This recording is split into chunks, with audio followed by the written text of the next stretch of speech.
அப்புறம் ஆயக்காரர், வேதப்பாரகர், அப்புறம் ஜபாலயங்கள் இதெல்லாம் வருது இல்லையா? இதெல்லாம் ஓரளவுக்கு வருது. இப்போ இதெல்லாம் பொறுத்தீங்கன்னா தான் நம்ம மத்தியை படிக்கணும், கொஞ்சம் ஈஸியாக இருக்கும். மத்தியை புத்தகத்தை எடுத்துக்கலாம்.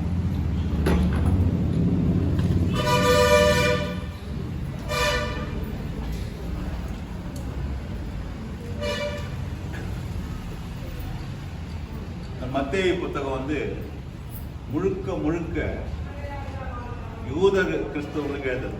யாருக்கு எழுதினாரு? யூத கிறிஸ்தவர்களுக்கு தான் எழுதினாங்க மத்தேயு புத்தகம் மட்டும். மிச்சம் மார்க்கு, லூக்கா, யோவான்லாம் கொஞ்சம் வித்தியாசமா இருக்கும். எப்படி நம்ம யூதர்கள் தான் எழுதினாங்க எப்படி சொல்ல முடியாதாங்க? இதுல வந்து நிறைய தீர்க்க தரிசனங்களை குறிப்பிடுறாரு. நிறைய தீர்க்க தரிசனங்களை குறிப்பிடுறாரு. நாம ஒரு வசனம் சொல்ல மத்தேயு 1ஆம் அதிகாரம் 22-23 வசனம். மத்தேயு 1ஆம் அதிகாரம் 1:22-23.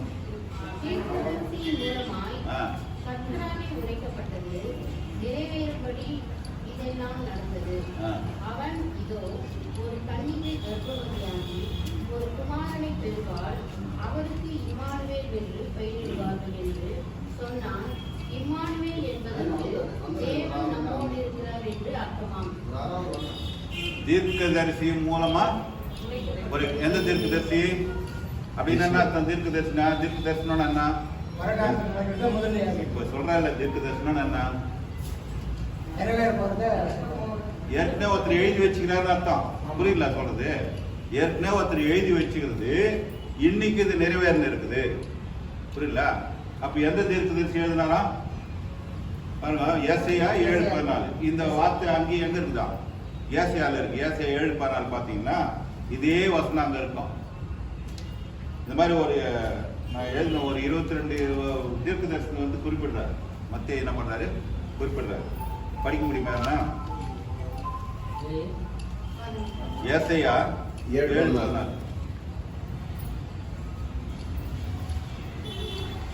ஆதலால் ஆண்டவர் தாமே உங்களுக்கு ஒரு அடையாளத்தை கொடுப்பார். இதோ ஒரு கன்னிகை கர்ப்பவதியாகி ஒரு குமாரனை பெறுவாள், அவருக்கு இம்மானுவேல் என்று பெயரிடுவாள். அந்த தீர்க்க தரிசனம் எப்ப நிறைவேறுகிறது? இப்ப 400 வருஷத்துக்கு அப்புறமா இது கிட்டத்தட்ட ஒரு 800-900 வருஷம் ஆயிடுச்சு. ஏசாயா அப்படி இல்லையே சொல்றேன். இப்ப நிறைவேறிடுச்சு. ரெண்டாவது முன்ன தீர்க்க தரிசனம் பாத்தீங்கன்னா 2ஆம் அதிகாரம் மத்தேயு 2ஆம் அதிகாரம் 6வது வசனம். மத்தேயு 2:6. யூதேயா தேசத்தில் உள்ள பெத்லெகேமே, யூதாவின் பிரபுக்களில் நீ சிறியதல்ல, என் ஜனமாகிய இஸ்ரவேலை ஆளும் பிரபு உன்னிடத்திலிருந்து புறப்படுவார் என்று தீர்க்கதரிசியினால் உரைக்கப்பட்டிருக்கிறது என்றார்கள். அது எந்த தீர்க்கதரிசி? பாருங்க, மத்தேயு படிக்கும் போது எப்போ தீர்க்கதரிசின்னு சொல்றாரோ தீர்க்க தரிசனத்துக்கு போனோம். இதுக்கு முன்னாடி எப்படி படிச்சீங்களா தெரியல இல்லையா? இப்ப இனிமேல் படிக்கிறதா இருந்தா எந்த தீர்க்க தரிசனம் சொல்றாலோ அங்க போகணும். அங்க போடும். இப்ப எங்க சொல்லி இப்ப நிறைய பேர்ட்ட இப்ப ஆப் எல்லாம் இருக்குது, பைபிள் ஆப் இருக்குது, அது தேர்ந்தவங்க கிடைக்கும். மீகா 5ஆம் அதிகாரம் 2வது வசனம். மீகா 5ஆம் அதிகாரம் 2வது வசனம். எப்ராத்தா என்னப்பட்ட பெத்லெகேமே, நீ யூதேயாவில் உள்ள ஆயிரங்களுக்குள்ளே சிறியதாயிருக்கும். இஸ்ரவேலை ஆளப்போகிறவர் உன்னிடத்திலிருந்து புறப்பட்டு என்னிடத்தில் வருவார். அவருடைய புறப்படுதல் அநாதி நாட்களாய் ஆகிய பூர்வத்தினுடையது. இந்த தரிசனம் எப்ப நிறைவேறுது? 7வது ராஜா பீரியடு நிறைவேறுது இல்ல? அடுத்தது 2:15. இந்த மாதிரி நிறைய சொல்றாரு. யாருக்கு இப்ப யாருக்கு புரியும் அது?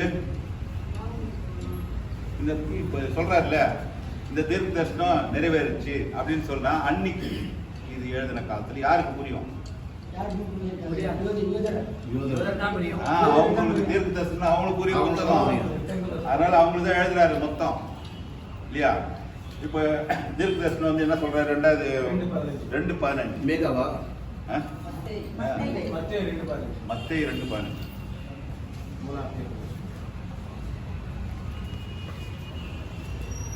ஏரோதின் மரணம் பரியந்தம் அங்கே இருந்தான். எகிப்திலிருந்து என்னுடைய குமாரனை வரவழைத்தேன் என்று தீர்க்கதரிசி மூலமாய் கர்த்தரால் உரைக்கப்பட்டது நிறைவேறும்படி இப்படி நடந்தது. இந்த வசனம் பழைய ஏற்பாட்டில் இருக்குது. ஓசியா 11ஆம் அதிகாரம் 1வது வசனம். ஓசியா 11ஆம் அதிகாரம் 1வது வசனம். நான் எனக்கு இந்த தெலுங்குல டிரான்ஸ்லேட் பண்ணுறதுக்கு எனக்கு ஆள் இல்லை, அதனால் கொஞ்சம் கஷ்டமாக இருக்குது. இல்லைன்னா நான் ஜெராக்ஸ் போட்டு கொடுத்துட்டு போகிறேன். இல்லைங்களா? அடுத்தது மத்தேயு 2:17-18.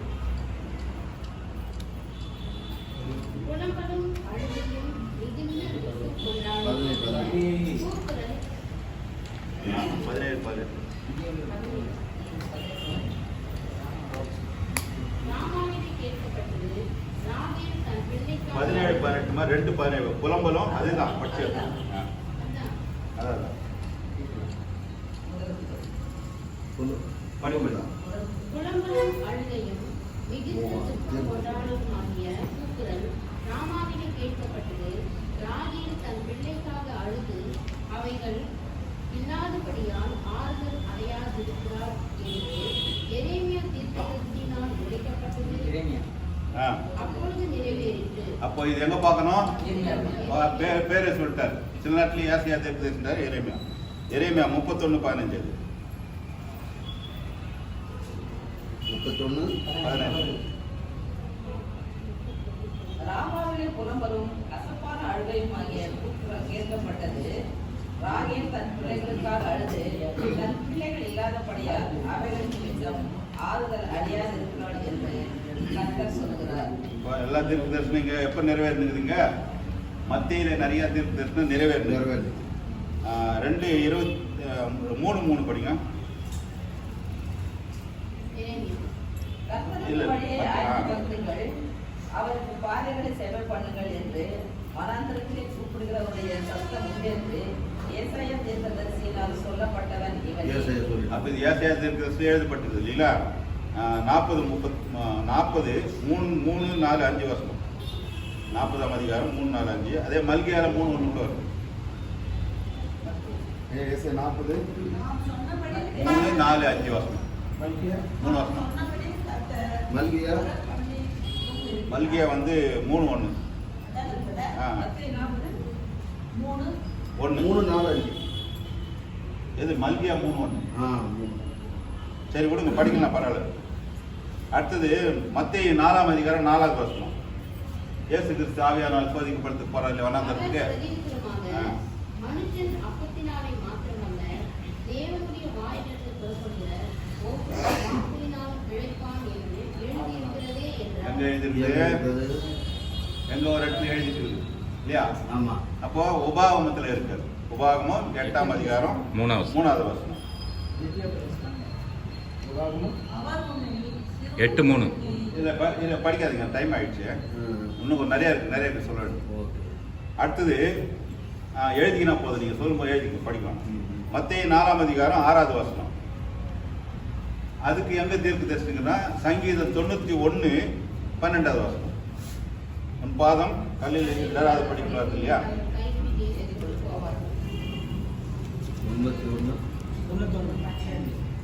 4:7.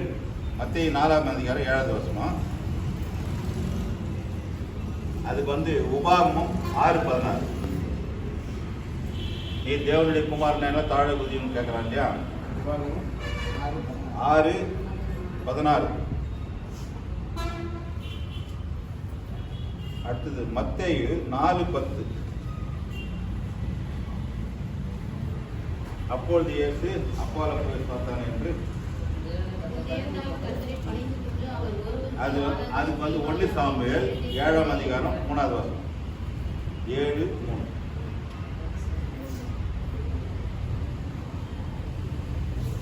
அப்புறம் மத்தேயு 4ஆம் அதிகாரம் 15-16. இருளில் இருக்கும் ஜனங்கள் பெரிய வெளிச்சத்தை கண்டார்கள்.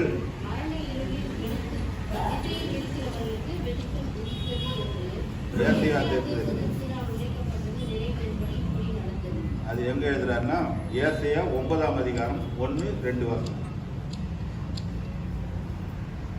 அதுக்கு